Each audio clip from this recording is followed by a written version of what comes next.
तो संगी हो आप मन के स्वागत है फिर से मोर एक छोटे से मिनी ब्लॉग नानचुक ब्लॉगिंग में। ठीक है, तो संगवारी हो मैं हाँ कुछ दिन पहले अपन खेत आ रहे हैं और अपन ला देखा रहे हैं कि मोर खेत के बाउंड्री मन में छोटे छोटे फूल लगना शुरू हो चुके रही से का कहते का वो हाँ सफ़ेद और गुलाबी रंग के और नीला रंग के घलक रही से है नहीं।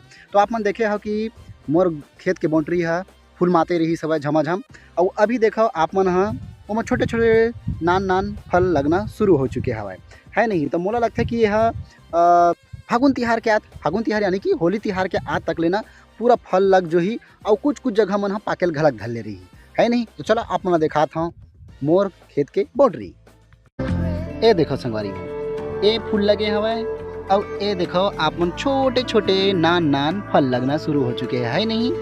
ए मन अभी पोठाए नहीं है, कुछ कुछ जगह के मन पोठा के है। तो मोला लगता कि होली के आज तक ले बढ़िया से आउ जगह के मन पोठा जही आउ जगह के मन बचे रही फल लग जही और कुछ कुछ जगह के मन हल्का हल्का पाक जही है नहीं। तो कैसे है संगवारी हो देख लो अच्छे से देख लो भाई। ठीक है तो ठीक है संगवारी हो आप मतलब फिर मिल कोनो छोटे से ब्लॉग में। ठीक है, धन्यवाद।